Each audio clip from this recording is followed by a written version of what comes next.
back, friends, to the Marc Clair Show. It's Monday. It means you got a new episode with me, your pal Marc Clair. And it also means I'm drinking some coffee. That's right, some fine, amazing dark roast from my friends at Fox & Sons Coffee. Hitting you right with the ad right away, but that just means we get into the content faster. But Fox & Sons, I literally, no joke, you might even be able to see the steam because this literally it was just boiled. Boiled? Is that what you say? Cooked? What do you say? Roast? What do you do with coffee? I made coffee. All right, that's what I did. I made this coffee. It's incredible. It gets my day going every single day, and especially when I'm about to sit down and record for you, which I usually do on Sunday mornings right before I drop this episode to you on Mondays. Don't forget to go over to Fox & Sons, FOXNSONS.com. I will link to this in the show notes for today's episode, which you'll find anywhere and everywhere you find the show. Of course, the show is available on all podcast platforms, basically all video platforms, YouTube, Odyssey. I'm on Rumble now. What else? BitChute. I'm just everywhere. I cast a wide net. You find me in whatever way is most amenable to yourself. But don't forget to use, by the way, I got to flip, I'm not a professional here, guys. I don't know if you know this. I've been doing this almost 10 years. I never know what I'm doing. I'm just flapping my gums. All right. So I got to go back to the ad. Don't forget to use your discount code MCS Marc Clair Show. Discount code MCS for 15% off your order. And you're going to want to use it because this stuff is freaking awesome. All right. So foxandsons.com, helping support this great sponsor of our show, helps support me, helps support him, helps support all of us, this whole community that we're building here at the Marc Clair Show. That being said, it is time to get into my interview today with a guy who's, I probably first read his book maybe 20 years ago. I Hope They Serve Beer in Hell. He's written several books since then. He's also a much different person since then, as you're going to hear today. I'm really excited to bring you my interview with Tucker Max. Welcome back to the Marc Clair Show. With me today, he is the author of several books, including one that, if you're my age, there's a decent chance that you read in your degenerate 20s, called I Hope They Serve Beer in Hell. He is now a husband, a father of four, a Texas rancher. It's been quite a journey for my guest today. He's also the host of the Tucker Max Experiences. I'm very pleased to welcome Tucker Max. Welcome to my show. Thanks, Mark. All right. Well, Tucker, there's a lot of places we could start with you. I think at least a lot of people like me. I mean, when I was in my 20s, your book was just making the rounds, and it really connected on levels for people at my age that were maybe experiencing a small portion of what you were kind of laying out, of the stories you were laying out in your books. But I kind of want to start a little bit earlier than that. I'm kind of curious what Tucker Max was like, what you were like even before your sort of college days when, you had all the drinking and sex stories involved. What were you like growing up? Did you have that sort of degenerate streak in you in some way when you were younger? Maybe take it from there, wherever you like. Not really, man. It's kind of funny. Like, I was an unusual kid in high school because I was smart, but not a nerd. Played sports, but not like an athlete, in the high school sense, right? Like not a jock or a meathead.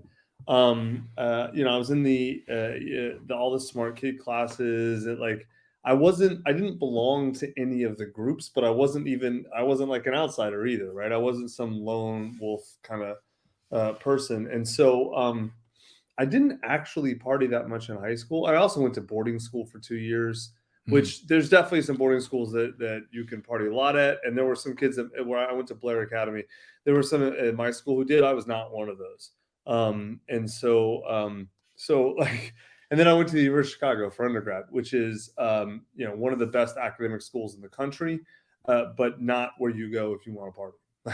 It's just not. So it's kind of why a lot of my stories were crazy, is because I had all of the stuff that a lot of people get out in high school and college. I didn't really start getting out until law school. Like getting out of your system, you mean? Right. And law school, and right after law school, when I was older, wiser, had more money, but still young and foolish. I had a good combination of stuff. So do you think that played into like how extreme a lot of your stories and that kind of thing get? Because you didn't really, again, like you kind of said, you hadn't really built that stuff up, or maybe you had built it up, I guess, inside you a lot more, that urge, that sort of primal urge that I think kind of lives within all of us. It's just a matter of where we direct it, what we do with it. But also, like, unlike many people that start in college, maybe you weren't completely flat broke, which helps because you can actually get out and spend some money to increase your, whatever you're doing. Right. And then I also wasn't when you're in high school and college, your dating pool is the people you go to school with. In law school, like I there was there were like two hot girls in my law school, and neither of them were into me. so like you venture out very quickly, and you have like more bar nightlife stories as opposed to most people's really cool college high school stories, unless they went to a huge state school, are nothing more than like daytime soaps drama stuff. Like they're really funny and interesting to them because they're all enmeshed in the drama, them and like 20 people or 50 people, whatever their immediate social circle is. Whereas like I was much more of like out in the real world, so to speak. And so right, it was an unusual combination that ended up working pretty well for me. I'm curious because I mean, if you just read the stories from those early books, you would almost think this person couldn't possibly also be functioning in society as well during the day.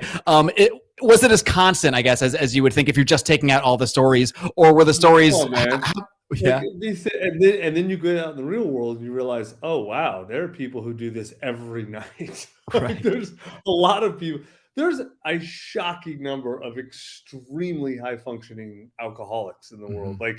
Like I was not in any way, shape, or form an alcoholic. Like I was a classic social drinker. Like if I wasn't out like partying with friends, like I don't even think I had beer in my fridge ever. Like Mm-hmm. alcohol Mm-hmm. was only a means to an end for me. There was no so like I mean I was there was that in law school. I was probably going out 3 nights a week, and then like post law school to whatever the next 5 years or so. So like 26 to 31 or 27 to 32, I was going out, 4 to 5 nights a week, which is honestly not. I mean, dude, like most guys in their 20s and women have at least a phase of that, Oh right? Where yeah. you're 4 to 5 to 6 nights a week. So My much so that phase it's not even happened to be it's you can't even right. break them It's up not a into phase. nights at some point. It's just like Yeah. this is what we're doing. All right, let's go. Exactly. Yeah. So I always tell people the only thing that was really different with me and most people is that I wrote down my stories. Mm. Like not Almost like a everybody dream had. where you have to write it down to remember it.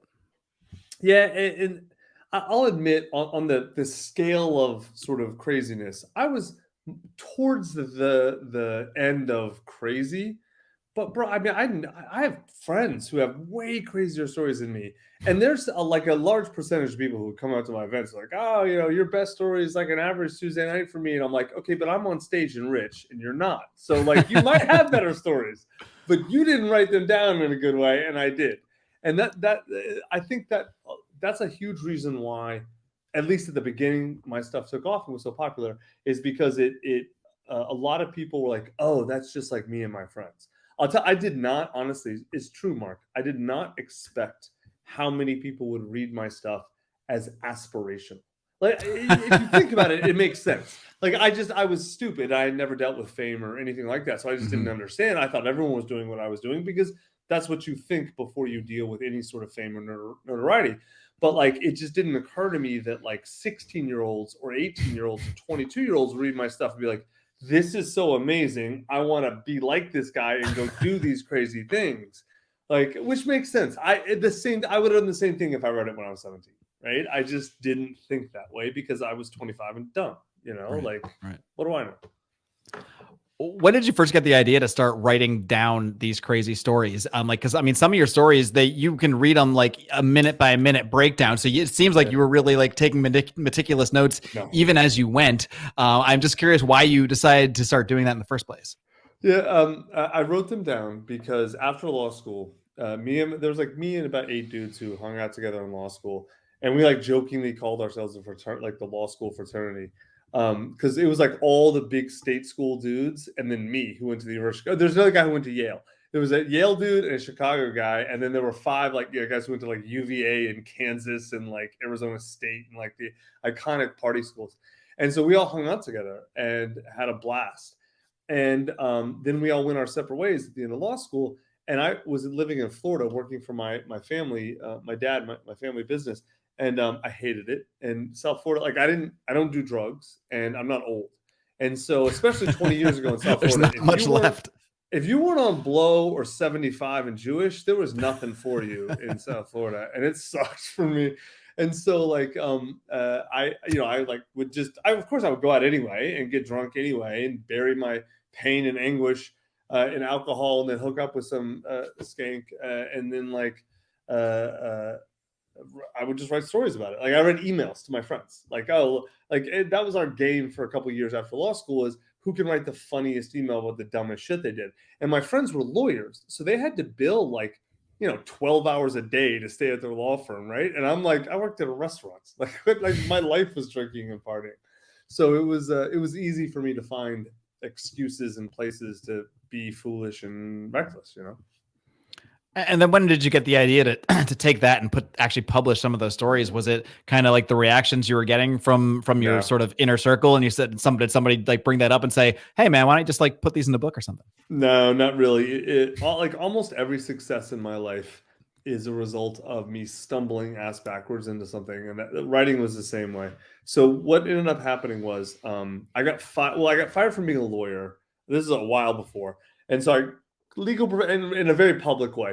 So that story is actually in my first book, and that avenue was closed off. And then can you give like a maybe the Cliff Notes recap of that one for? So I got very drunk at a law firm event, and actually no, well, I got really drunk at a law firm event, and took the mic from there was like a charity auction. I took the mic from the auctioneer and did all kinds of stuff. That actually wasn't that bad. The big thing that was that like one of the senior female partners at the firm propositioned me, and I did like the worst possible thing. I turned her down, and then I told everyone about it. So you're actually the victim here. No, I'm not. I'm not. I have not bought into woke ideology or victim mindset. Good. So I am no. I was, which it really makes no sense, because I'd slept with older and uglier women than her. I have no idea why I said no. And if I just shut up, either if I'd slept with her, I could have done anything I wanted. If I had shut up, I'd be fine. But I'm an idiot. So especially then. So I got fired from that firm, and then then I went to work for my dad and the family business, and my dad fired me. It took 6 months for my dad to fire me, whereas only 3 weeks at the law firm. So after I had been fired from like the two things that I trained for, one of my buddies, the one who went to Yale, actually was like, "Hey, listen, man, like, you're not good at law and business, but these emails you're writing are the funniest things I've ever read. You should be a writer."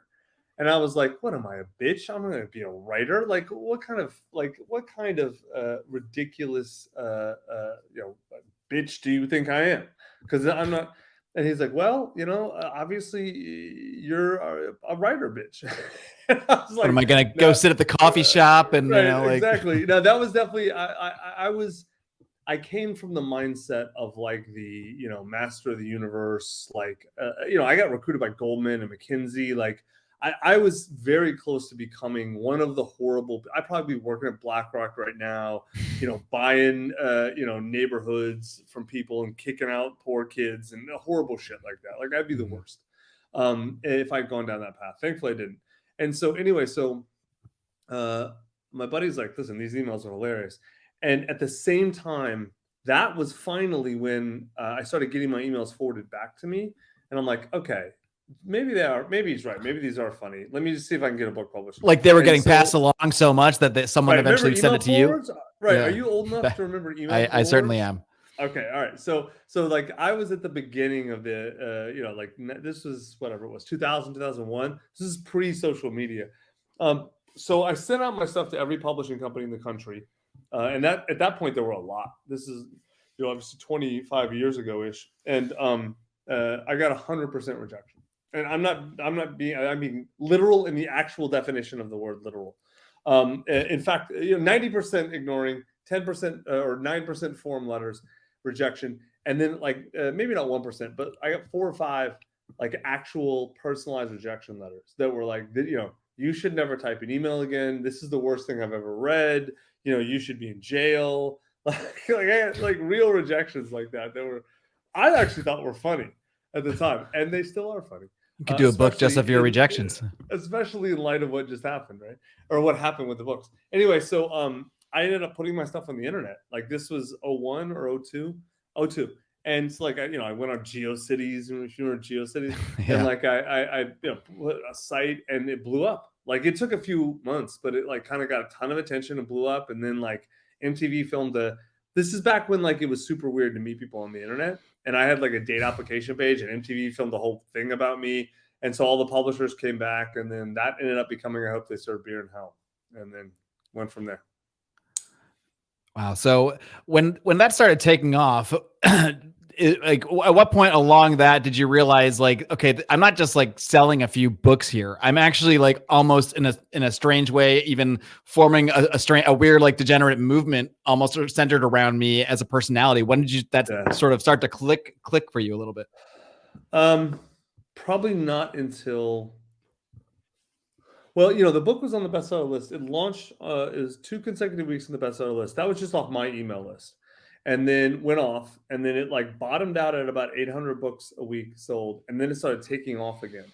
And by like May of 07, it went on in January of 06. May of 07, it went back on the list, and then it stayed on every single week. I'm pretty sure it was consecutive for the next 5 years.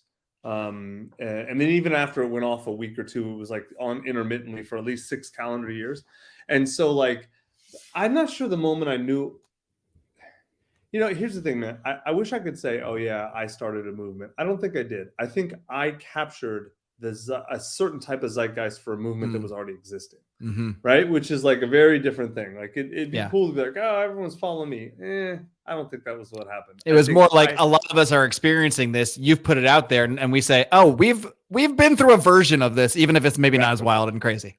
Exactly. Right. Exactly. That was, I had the right message at the right time, and it caught fire and it went. And I don't know, man. When this is going to sound weird, man.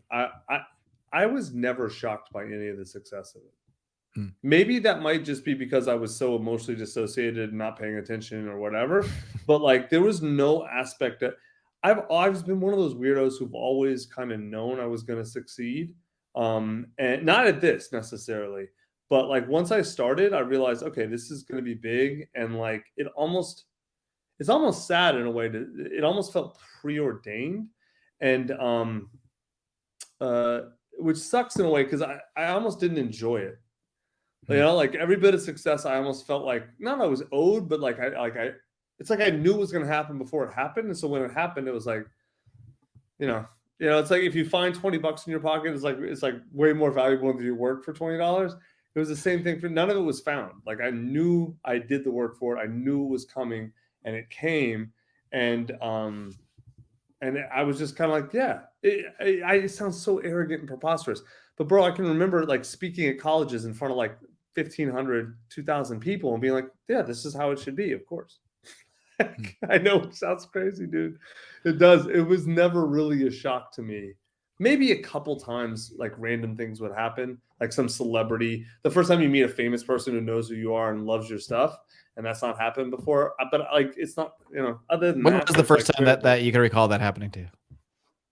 Well, the first time I remember, I don't think this was the first time, but the first time I remember was it was in Hollywood, and it was I was at one of the famous Hollywood poker games, and it was like I went to LA for something, and a buddy of mine invited me to that, and Shannon Elizabeth. You remember Shannon Elizabeth from American Pie? I sure do.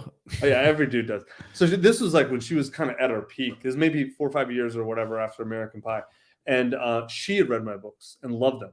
Wow. And was there, and she had a boyfriend or whatever. It's not like she was hitting on me. I wish, like, that would be amazing. And dude, I will tell you straight up, for two weird things. She is so beautiful in person. No, it's like if you spend any time around most famous people are not. It's touch and go. Looking in person, yeah. She is stunning. She's even better looking. She's almost like ethereal. She's so pretty in person. Like she's some angel, not a human. But then also, she's a badass poker player, dude. Like, she's good. Like, you can't fuck with her at poker. Like, she's really good at poker. I didn't get to know her anything. Like, it's not like we went out or anything like that. But it was just like, I was like, man, like, I've universe thought about fucking you now. for you, right? Yeah. Right. It was there. It was very much like I was like, I've definitely thought about hooking up with you a lot. Like, and the fact that you read my stuff and liked it, that's amazing. But then you get used to that too, and it's like not, I'm, then it becomes like whatever. So at what point along the way here? I mean, you've got a couple follow-ups to I hope they serve beer in hell. You're hanging out with Shannon Elizabeth at poker tournaments. I gotta imagine you start to get pretty big in the head in some way, or just you start to feel invulnerable, Arrogant something is like the that. right word, Arrogant, yes. sure. Very arrogant, yeah. Yeah, I mean, someone just says something nice to me and I get arrogant. So I can't imagine, if you're selling all these books and, meeting famous people who've read your books. Is there any point along the way? Obviously, there is a point between now and where you currently are in life. But during that period of higher fame and when you had all this money and success pouring in, is there any point in there where you had some pause and said, like, what does this actually have meaning to me? Like, was this fulfilling something for you, or was it just like another level of degeneracy where, yeah, it's fun and it's fulfilling material things, but maybe there's something else missing? Yeah, dude, listen. When you're broke and poor, which is I guess the same thing. When you're poor, broke, anonymous, lonely, that sucks. And then you get some sort of notoriety and money, and it's like that's way better than being poor and anonymous. Like I'm not gonna pretend it's not, but it's like my thought was when I was a poor, broke nobody, that like once I got rich and famous, all my problems would be solved. And like it was way better, but like maybe 10 or 20% better. Whereas I thought like I'd go from all these problems to no problems, or like easy problems, like these are the problems I want to have. Which Ferrari do I drive today, or what? Right. I never Rich had a people Ferrari, but problems. like, yeah, right. And man, it took me a long time to realize, and it was a painful realization that like fame doesn't solve any problems. It usually makes stuff worse. Money doesn't solve any problems. It doesn't. I'm not one of those. Money makes everything worse. No, it doesn't. Like money solves a lot of problems, but it doesn't make anything much better. Like it doesn't. There's very little that it actually solves, right? And then all the other stuff, man. Like it was a long journey to realize that like none of this stuff's going to make me happy or content or any of that stuff. That like that was going to have to come from inside. That was probably, man, that was a good 7-8 years of pouring alcohol, money, fame, women into the hole of my soul, and none of them filled it up, dude. Not Yeah, one of this them. thing's got to get full eventually if I just put enough crap in here, right? Right? Yeah. No, I wish it does not. It's not how it works, Yeah, unfortunately. it doesn't work. Well, crap in, crap out. It's all got to come out one way or the other. So, along those lines, man, maybe you can, you kind of mentioned this earlier that you started to get people, or maybe you started to realize that there's like 16, 17-year-olds, not just reading your books and enjoying them, but almost like looking up to that and aspiring to like have some of these stories. Is there a point in there where you started to feel like a responsibility, almost like, am I setting the right example? Do I want 16-year-olds really imitating this? Maybe they can be enjoying it, but should they really be aspiring to live that way? Is there any point along this line that you started to think that way? No, I mean, no, for real. Because look. So you keep using the word degenerate, right? Which I get why Yeah, you are. that's my word. Yeah, That was it's my word to never. describe how I saw myself around that time. So that's where So it comes right. from. So I wrote about this in one of my books. I can't remember which one or what story, but I wrote about how there's like kind of two kinds of party guys. There's the coke and hookers guys, and then there's the cold beer and hot girls guys.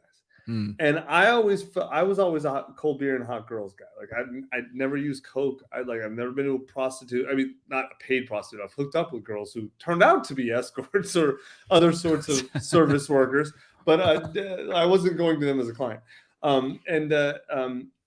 Like my whole argument was basically boiled down to that like one's very dark and one's much lighter, right? Like I think both have their issues, but One is like a natural part of maybe a somewhat healthy growth process, whereas the other can lead you to a very darker path. Right, exactly, and it's very the coke and hookers guys tend to be very, at least intentionally destructive. The cold beer and hot girls guys are not usually, at least intentionally destructive, right? And that was me, man. Like I always partying and all this stuff was done. it was fun for me. Like I did it from a place of fun and enjoyment. And yeah, dude, I had issues. And yeah, dude, I had like problems. And yeah, there were things I was running from and all of that. It was there, but like it was not like, it's like the like Van Halen versus Kurt Cobain, right? Like I was Van Halen, not Kurt Cobain, right? And not that one's right or wrong or good or bad. It's just my outlook on this was very happy and positive and uplifting. Right. And quite honestly, man, I once it started to get dark, and it always does eventually, then I was like, oh, hold on. This is not the path I want to walk. Like, this is not who I want to be. Like, people are like, I always ask questions like you ask. I'm like, no, like I had a great time with a lot of it. And I'm really happy I did a lot of it. There's definitely a few specific actions I regret or I should never were messed up or whatever. But for the most part, a few extra shots here and there or something. Right. For the most part, though, it was super fun. But like, look, I was definitely running from stuff, and I was avoiding stuff, and I mean, I spent longer in the party life than I probably would have otherwise, except like it became my job. Right. I need more stories, so I gotta go party some more, right? Right, exactly. And then also that's part of why I retired at the end of my third book or fourth book, because like I didn't want to do this anymore, and I didn't want to pretend like I liked it anymore. Like I could have traveled the world and gone to Thailand and Ukraine back before whatever, and all these places where like all the dirty, disgusting expats would go and do horrible things, and I could have written a ton of funny stories about that, and I could have gone for years like that. But I was like, nah, like I just realized it wasn't fun anymore. And at some point, it wouldn't be cool anymore. I mean, not just for you, but if you're the 50-year-old guy doing these same stories, suddenly a lot of them they seem sad more than fun. But that's true. But there's plenty of people who are the same dude at 50 as they were at 20. Snoop Dogg is a really good example. Like he's nearly the exact same dude at 50 as he was at 20. Not the same as me, I get. But there's plenty of people who stay stuck where they are, right? And they make it work for them. I'm not saying it's necessarily the most positive thing, but they do. I could have gone down that path. I was close to it, but then I was like, man, fuck that. I don't want. It's not even that it's uncool. It's that it's just like it's just like I loved playing with GI Joes when I was 12. Doing that at 22 just wouldn't make sense, right? Same thing with like drinking and hooking up with 24-year-old girls. That's awesome at 30. At 40, I don't know. And at 50, no way. The GI Joes, those an afternoon with playing with your toys at 12 can really fulfill you. You can really feel like I did something awesome here. Same thing in your 20s with drinking, but at some point when you're 25, looking at the GI Joes, you're like, this, I'm not getting anything out of this. So maybe it's a similar thing, sort of, with the. I call it degeneracy because when I say that, I'm just talking about. I really use it more as a way to describe the time when I didn't take life that seriously, when I didn't take having a relationship seriously, when I didn't take having a family seriously. So that's kind of a broad term. I think you're breaking down to those two types of people is a good distinction there for sure. So you kind of mentioned a minute ago, like you saw how it could have gone down a dark path, and that's when you decided to sort of retire from that end of things. So can you sort of detail that, whether it was a moment in time or just sort of a general direction you saw where things could have gone? What was it that made you say, all right, this was a part of my life. This got me this fame, success, whatever it may be. It certainly put me in a better position, but it's time to take a different direction. Man, there wasn't one moment. I wish I could be like, there's one moment. There were a couple different moments. I can remember a couple girls that I kind of hooked up with or quasi dated that like were into really dark stuff. And like I like to hook up with a lot of girls, but I wasn't into like, whatever, abusing them or beating them or rape fantasies or, I mean, like if a girl liked that, okay, cool, but like not really my thing. But like I came across some girls who came to me and for whatever reason, they had that expectation of me. And then like even dabbling in that a little bit, I was like, whoa, this is a rabbit hole I don't want to go into. It's not a rabbit hole. This is some other animal made this hole. Yeah. I want to stay out. It's way too innocent to create that hole. Yeah, right. And so like there were definitely a few women where I was like, okay, at first I was like, crazy girls, look at. But then after a while, it's like, hold on a minute. Like when 2 or 3 or even 4 of them, over a short or relatively short year and a half period of time, come, not the girls. Does it make you There's a think like, yeah, why am I the there's one? a Why am I reason. attracting these now? Yeah, there's a reason they're coming to you. Hmm. Right? And you may not want to realize that or accept that or believe it, but there's a reason they're coming to you. And so, like, I had to really kind of step back and then really ask myself, this is what I want. Like, do I want to be with girls who want to be abused, essentially? Like, who want to, like, they're coming to me for this. God, I mean, this one girl, I remember, she was upset that I didn't treat her worse. And I mean, like, in all ways. Like, and it's not like I was treating her well.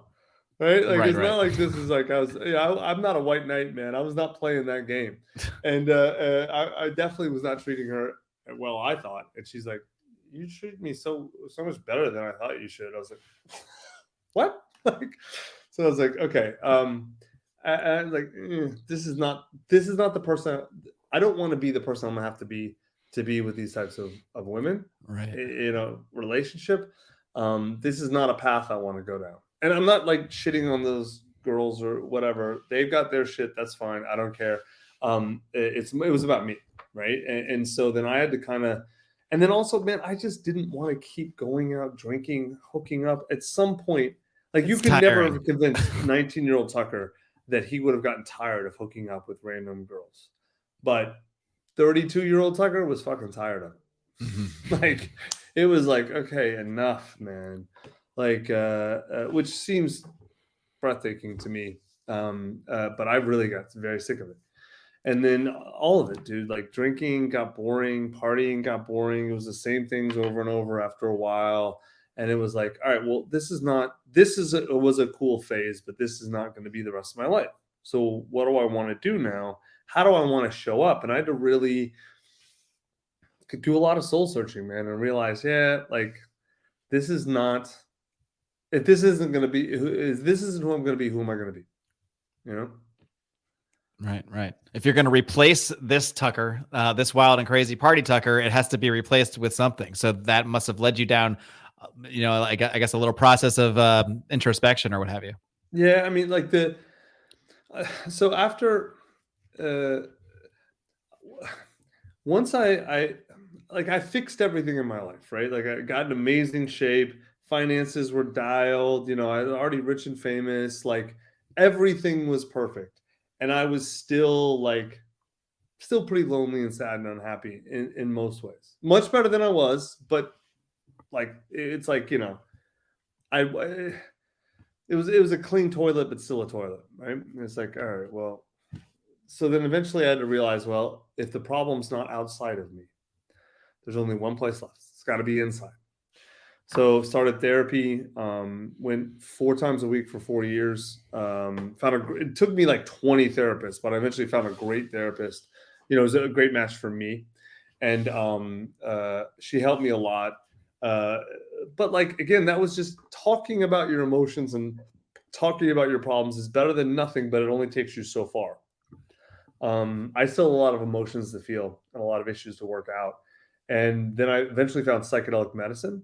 Hmm. And that was like totally game changing for me, man. That was 40 years ago. I started MDMA therapy. And that was like, oh, man, that was the best. That was the greatest thing. It was the most important thing I've ever done in my life. And I'm like married with kids. And people are always like, well, how can you say that? I'm like, well, I wouldn't be married if I hadn't found that medicine, and I'd probably be a really bad father, and so that's but again, it's just a tool, man. It's not like you take a pill and everything's great. It's more like I found a tool that helped me face my issues and deal with them.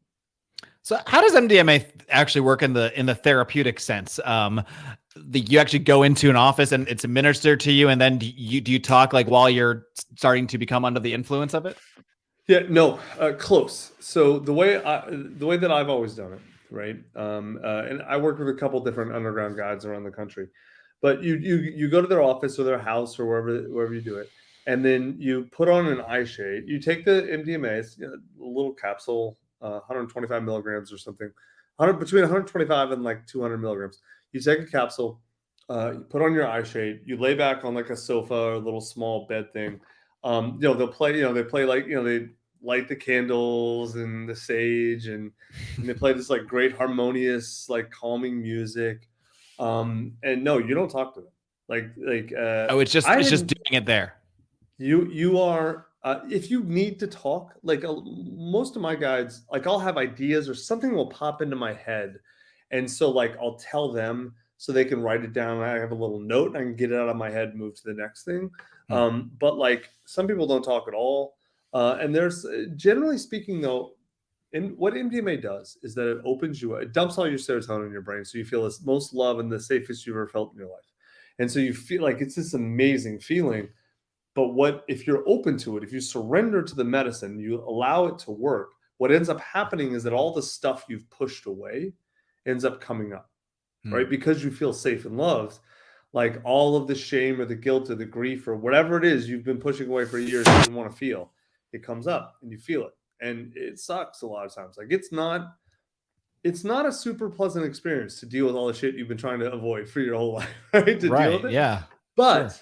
what's on the other side of that is all the peace and the calm and the contentment and the happiness you've been looking for.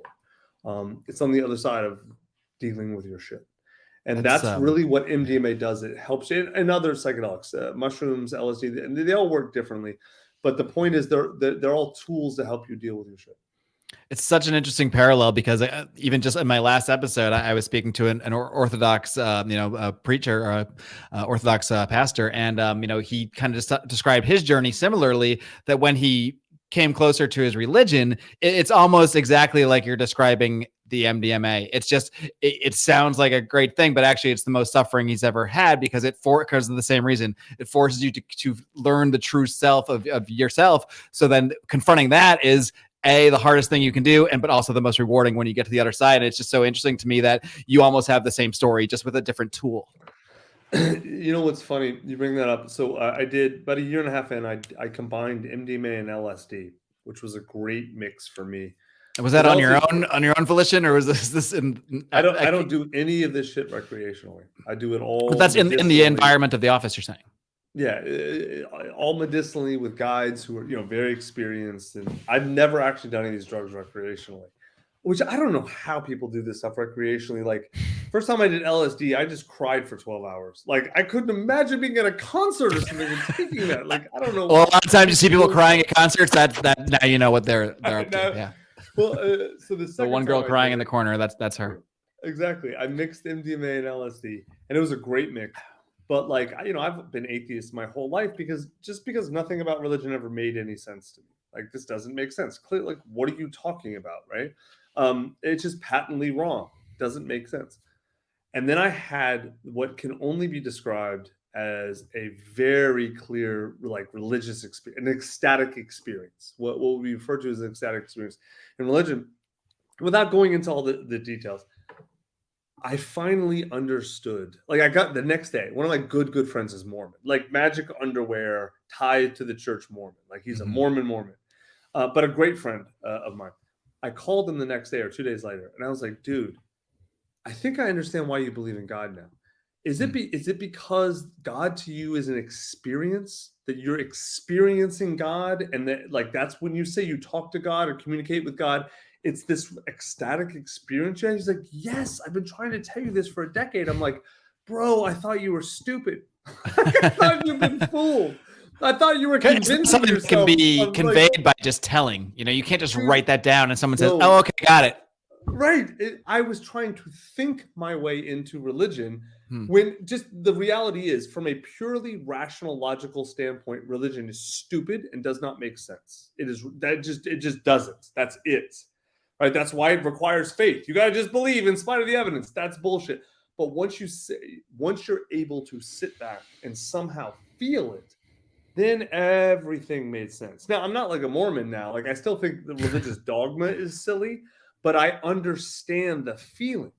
I understand the experience of religion that he's been able to access his whole life, right?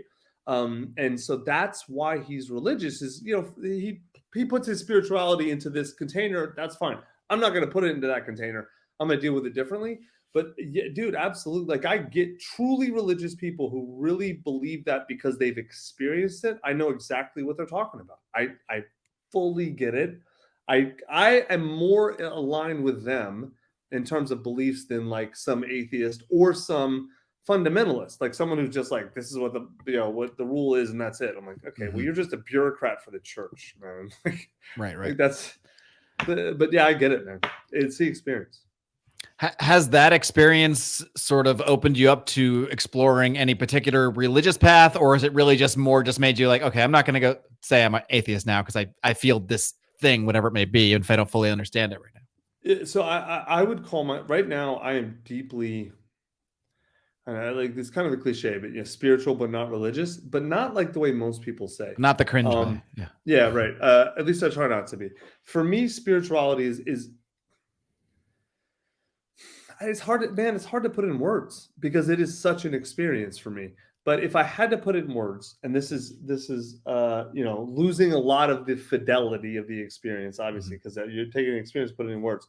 Yeah. But it's about, I understand now what, like all the weirdo woo people when they talk about the oneness of all things and source. I get it now. Like to me, God is on a physics level. All things are energy, right? Like this is energy. This is like this table is energy. It's just slowed down and vibrating in a different wavelength. Like that's a basic finding of modern physics. Like everyone gets that. God is the system, right? Like the experience is understanding that we're all energy in one system and we're all part of the same system. And I might be an eddy of energy that has an identity and that is a separate from you in that way. But like you can have two eddies in a stream, it's all still water, it's all still the same stream. That's the only way I can experience or I can explain the sort of the experience that, and I've had it multiple times. I don't even necessarily have to go deep, and I don't have to be on the medicine anymore to at least get flashes of it. But yeah, dude, like totally. I'm like, I don't know any other details. I don't know. God's a man, God's a woman, is sky God. I don't know. I have no idea. That's not, I think, I have a feeling probably most of our petty human concerns are transcended by an all powerful energy being or whatever. I'm not worried about the details on that. I'm just not. And it's not like I've like let go of all rationale and reason and logic. No, of course not. If you want to use a computer, your religious experience ain't gonna help you. It's this is all about reason. Engineering doesn't care about emotions. This is about it's a different field. Yeah. So, but no, dude, I'm extremely. I'm very much down that path, but it is all experiential for me. Yeah, I think that's kind of the key too. Is whenever you're in a place where you're completely rejecting one of those things, if you just completely reject the rational, the material, how to navigate around here, at some point you're just going to be off in woo woo land, and you're going to float away, and we're never going to see you again. But if you're fully in the rational, then you are, and fully in the material, there's always going to be something lacking. I think you're always going to be searching to fill that hole, like you were. Yep, exactly. Maybe you can take me along this path, and I'm not sure where this intersects with your sort of the therapy and everything, but where along the way here did you kind of make the active decision, like, all right, I'm not going to look at women now just as things to hook up with, things to bring me pleasure. When did you actually make that active decision? Because a lot of your writing after that time is about finding a mate. A lot of the work you've done since then is trying to sort of help young men find their right mate. So when did you in your own life kind of make that decision? Like, okay, I want to actually find a mate. I want to find someone to procreate with and to live the rest of my life with. Yeah. So for me, it wasn't about, I'm going to change the way I see women. For me, I had to start with a different question. What do I want? Like I had to really start hammering myself on that question. And that's one of those questions that most people don't really know. That most people have never asked themselves, and they don't actually know the answer to at all.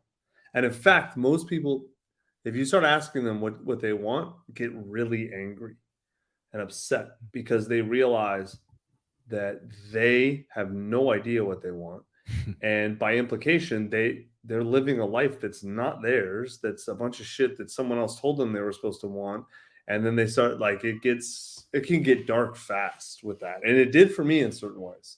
But what I eventually realized after, like I had to drink all the drinks and fuck all the girls and get all the money before I realized that path's not going to work. It just doesn't work. If it worked, it'd be great. Cool. I'd probably still be on it. Doesn't work. So then I had to look at, well, what else, what other paths are there and what do I want? And the funny thing is, I'd always assumed I would get married and have kids. Like I've loved kids. I've always wanted a family. It was like I would always joke with people, like there's a famous St. Augustine quote, like, Lord, give me chastity and continence, but not yet. Like that would be one of my like favorite shot quotes or whatever. And then eventually, like once I got like, okay, this is not the path, then I was like, okay, girlfriend, all that stuff. But then the problem, dude, was I didn't know how to date at all. I didn't know how to have a relationship. I had It's a no. totally different thing than hooking up. I was totally optimized for a very different lifestyle than the one I wanted. And that was about when I was already in therapy at that point. Man, I had to go through a whole process of like really looking at myself. Like first figuring out what I want and then looking at who I was and realizing, man, if I want that amazing woman as a wife that I've been thinking of, I'm actually not the dude. Like, because okay, because it's not that I'm not attractive or whatever. Of course, I can get a ton of girls, but that woman is super attractive and has a bunch of options. And why would she pick me when she can have a dude just as successful as me, but with all the bullshit, right? And the baggage, or like who's dealt with his shit, right? And so I was like, fuck, man. So then I really, it was a hard pill to swallow. Like to realize, yeah, I may be doing great with a certain type of woman, but not the type of woman I want. So then I'd do a bunch more work on myself, really kind of get to that spot. And then, it's easy not to look at women as objects because bro, when you get famous, that's actually one of the first things that happens to you is you start as a dude. Men are never objectified because no one gives a shit about us in society. We're like, it doesn't, seriously, you as a man, as just an average dude, do not matter in society. You are the lowest rung. Black, white, doesn't matter. Hispanic, dude is the lowest rung. Like young, single, anonymous dude is the lowest rung of society. And but once you get famous, like you get any fame at all, now all of a sudden it's like you're like, oh my God, this is what it's like to be a hot girl. This is amazing. And you This is think what it's like to be every hot girl. right. And you think it's amazing for a while. But then you realize that no one who's interacting with you is interacting with you. Because the cool part about being random, anonymous dude is that people are dealing with you as a person. Yeah. But when you're famous or just well known or high status or whatever, people are dealing with who they think you are and what they want from you. And so I had been so objectified for so long, ironically enough, by so many women. Like 90+% of the women who came to me to hook up wanted to sleep with Tucker Max or get whatever. They were objectifying me at least as much as I was objectifying them. So like, I'm not good or bad, it's the truth. And so I had deep experience with objectification at that point. Yeah. Like I got it. I knew what it was. You've seen it from both ends. And, yes, very much so. And so like a lot of my work at that time was dealing with all my shit. But then also learning, it's funny. I thought I was letting go of a lot of the stuff of fame or whatever. I come to realize at that point I wasn't, not in therapy. It wasn't until I got to psychedelics that I really got deep into that stuff and really kind of let go of that stuff. But to meet my wife, who I'm married to now, we've been together 10 years. I had to stop being the other guy. I had to stop sleeping around. And it's not like she gave me an ultimatum, right? The narrative in society is so stupid. So did you meet her when you were sort of still half and half? No. See, this is the important thing. So like the narrative out there is that a bad boy stays a bad boy until he changes for the love of a good girl. That's bullshit. That never works and it never happens. What I had to do was, before I met the quote good girl, I had to decide who I wanted to be. And then I had to go become that person first. And then not perfectly and not all the way, but just enough. Like I had to decide I'm going to go from one type of person to another type of person. And then I had to make the serious decisions about it. And then my behavior had to reflect it. It was the weirdest thing, man. It's like I had to stop hooking up. I had to stop acting a certain way. I had to stop going after certain women. And as soon as I'm going to speak in a woo-woo way, as soon as the universe realized I was serious, I met my wife. It was like almost to the week that I had shown. I had a couple instances of like the old life trying to lure me back in. I was like, no, I'm not doing that. I'm not just no more random hookups. Like I deleted Tinder from my phone. It was like right when Tinder first came out. It was like, oh, dude, it was horrible. Like it was like Uber Eats for sex for me. It was ridiculous. yeah. It was the worst and the best, right? Exactly. Yes. I delete all that from my phone. Like you could skip the part where you had to go out for 6 hours to meet the chick. You know, it's like right, it's a turbo. I'd skipped that years ago. For like this was just like no. Like I had to stop that lifestyle first. And then like I had a few withdrawals a little bit, like almost to like an addict level. But then once I came out the other side, it was like 3 weeks later I met him. Wow. Does that play into it? I'm sure it has to in some ways, sort of your, this has happened earlier, of course, but like how you view sort of your sort of the spiritual world here and how things sometimes just work out the way they're supposed to when you're putting the right energy into it. Yeah. You know, that the idea that things work out the way they're supposed to and karma and all that, of course, I thought was absolute gibberish 5, 6, 7, 8 years ago. And now I'm like, man, I think that's a lot more right than wrong, you know? And I'm not I could explain there are mechanisms through which it makes a lot of sense. On a physics level, it makes a lot of sense. Sure. And on a quantum level, definitely. Like a lot of the quantum experiments of the last 10 years are crazy and actually point to some sort of mechanism like karma or in thought creating reality and all that kind of stuff. Like there's a lot of that. I can just tell you, man, experientially over the last 40 years, especially, the more I have the more I have believed that way, the better things work, which doesn't mean it's true. It just means it works. Those are two totally different things. But the more I believe that my thoughts create my reality, that the energy I put out in the world becomes the energy I get back, that all of those sorts of things, the more I act that way. Not if I believe it and don't, if I'm like, oh yeah, if I believe in good things happen to me, then they will. But I act like a shithead, then that's a Right. misalignment. But the more I actually act out these beliefs, the better things get. Like again and again and again. And I'm open to this just being a run of good luck. It could be. I am always open to contraindicating evidence. But for now, what you said for the most part is working for me. Yeah. I mean, and physics or whatever, quantum physics being relating to that or not, either way, we can kind of see this, just how it plays out in our real world in the experiential way. You know, like if you had met your wife 5 years earlier, that would have been the terrible thing. You wouldn't want to meet her then because you wouldn't have been the right person for her then. She's going to be like, who's this guy? You know, I can go get I can give you a counterfactual. I can think of 2 girls I met, very specific 2 girls I met when I was in my Tucker Max party stage, where if I had met them when I met my wife, they might be my wife. So it really, like, it could totally be coincidence in a lot of ways. I'm not saying it is or it isn't. Like, there's definitely I know exactly who they are, their names. And it's funny though. Yeah, you're right. If I met my wife if I met my wife 6 months earlier, I wouldn't have been ready. I wouldn't have. She wouldn't. She wasn't. You know, she's a person too. Her evolution, she wouldn't have been ready either. It's like we met each other at the exact right time for both of us. We were the right people for each other at the right time and right place. Yeah, this is how it worked.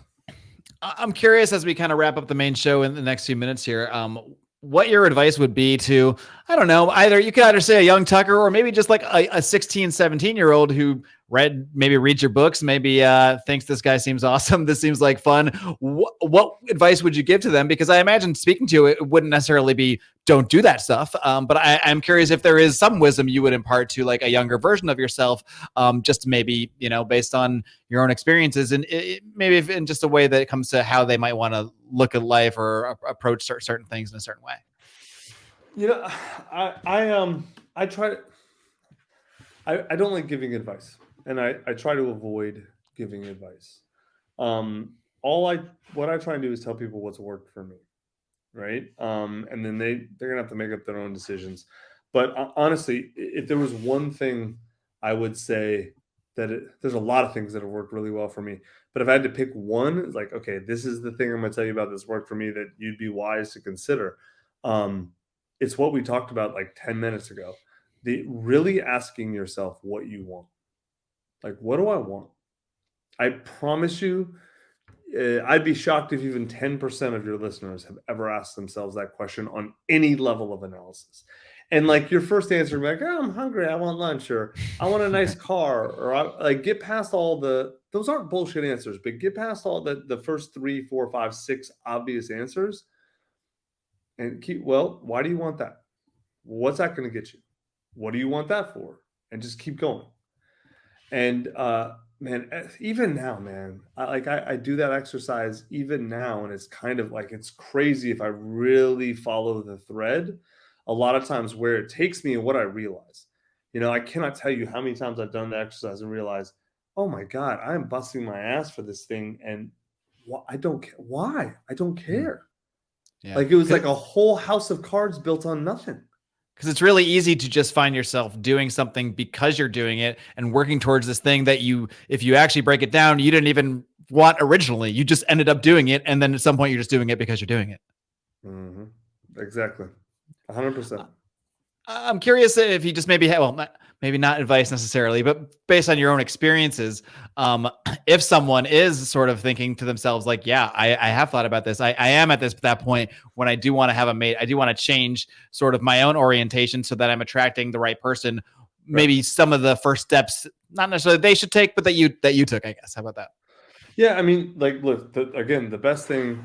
So I went through a very simple step. I figured out very clearly what I wanted in a mate. Like, what were my non-negotiables, right? And then maybe a couple would really like to have, right? And like your list can't be longer than 6, or then it's like middle school nonsense, right? Right. So like what are the things I have to have and the things I'd really like to have? And then like, does that person exist? Because like I can't tell you how many times I've gone through the exercise and dudes or girls have fantasies in their head about does that person exist? And then the next question is a tough one. Would that person want to be with me? That's the one where you have to really look at yourself. Mm-hmm. And then you got to, so if the answer's no, then the question that you got 2 ways to go. How do I make myself into the type of person that they'd want to be? Or how do I or am I cool just lowering my expectations to get someone who would want to be with who I am right now? Not a right or wrong there. The second one, yeah. I guess there's no right or wrong. The second one sounds like the horrible path to me, though, lowering your standards. But it's not the path I would want to take. It's an option. It's not the path I'd want to take, but a lot of people do implicitly and unconsciously do take that path. Mm-hmm. I can't tell you how many dudes I know who are like, well, that's the best I could get. I was like, bro, like, it probably yourself. Is the best of that version of themselves could get, because they probably 100%. Never went through this process to try to be a different person. Right, exactly. So then like once like are they going to be into me? If the answer is yes, cool, then go find them. Like that's the other women, especially dudes don't have this problem as much, but women a lot of women have this expectation that like men are supposed to find them or going to find them, right? Probably not. That's giving us way too much credit. Exactly. I can't tell you how many women I know who are great, awesome in so many ways, and like want a specific type of guy, but like they're just on Bumble, and I'm like, that dude is not on Bumble. Like nothing wrong with Bumble, but the dude you're looking for is not on that fucking app. You have got to go get in front of him. Right. And so the basic question is the type of person I want, where are they in the world? What are they doing? And so how do I put myself in a position where I'm going to be doing the same thing they're doing or in front of them in some way, shape, or form. Right. That's like a step that like is actually breathtaking when you start thinking about it. Like when I went through that, I realized, God, there were like at least 10 things I could be doing that I like doing that my potential wife would be doing, but I'm not doing any of them. Why not? Some combination of laziness or this or that or whatever. And I started doing a bunch of them. And that is actually exactly how I met my wife. Like in my case, I started like, I can lift and do exercise on my own. I don't need to go to CrossFit. But my potential wife, before I met her, was like the type of woman she might be doing CrossFit or something like that. I didn't meet her in one of my classes. I met her because my CrossFit coach, who's a woman, trained with her. Because my wife was a competitive CrossFitter when I met her. And they trained together. And it took my coach like 3-6 months to get to know me before she realized, all right, he's actually a really good dude. And I'd be comfortable introducing him to my hot friends. You had to sort of prove yourself in a sense 100%. First to get through that next door. Exactly. And she did. And now we have 4 kids together. Wow. That's great. Tucker, maybe we'll talk a little bit more about some of the stuff in the bonus segment that we're going to hop into in just a second. But before we wrap up here, I just want to, one thing I really like about your show, Tucker Mac Experiences, it really is sort of like you described here today. It's not just you lecturing people about, what they should or shouldn't do. It's you relaying your own experiences, whether it's your own experiences with ranching, with self-defense, all sorts of different topics. So I really do enjoy that. So feel free to plug away on the show itself, and feel free to plug away on anything else you've got coming up. Dude, nothing. I sold my company. My concentration now is family, ranch, and the school I built. That's it. All right. Well, that being said, you can still go and find all of Tucker's old books, I'm sure, over at his website or what have you, and listen to the Tucker Mac Experiences. I really do enjoy that show. So, Tucker, thanks so much for coming on. I really do appreciate it. And, of course, thanks for coming on my show. Thanks, man. All right, kiddos, I hope you enjoyed my conversation with Tucker Max. I certainly did. And that conversation kept going. It kept going deeper. We went deeper in the smoke-filled room bonus segment, available for the low, low, low fee of $8 a month. That's right. It is a low fee, to be honest with you. With inflation nowadays, my God, that's less than $2 an episode. You get a 90-minute version of every episode of the Marc Clair Show. Every single guest stays an extra 30 minutes with me, or more in some cases, to dive deeper in the smoke-filled room. And we did that again with Tucker Max. We went really deeper into his experience with MDMA and acid, and what that experience was actually like for him. And we got further into sort of the building of his relationship, his marriage, his current homesteading life, how he ended up as a sheep herder in Texas, from all of this. So it's a really fascinating conversation. I really want to encourage you to check it out. Available on Patreon, Rokfin, Subscribestar as well. Still waiting for my first Subscribestar, guys, but a bunch of you are up on Patreon, a bunch of you on Rokfin, and I'm so incredibly grateful for everybody that has joined me on this little journey, even though that word is a little cringe. I'm not going to lie. On this little journey here known as the Marc Clair Show. Got another great episode for you next week. Got a fellow by the name of David Patrick Harry from the Church of the Eternal Logos YouTube channel. We'll be talking about whether you can explain God to an atheist. So we shall see. That being said, it's been a pleasure. As always, don't forget our sponsors, Fox & Sons, foxandsons.com. Use discount code 15%. Discount code 15%. Use discount code MZS to get 15% off your order. And until next time, my friends, in case I don't see you till then, good afternoon, good evening, and good night.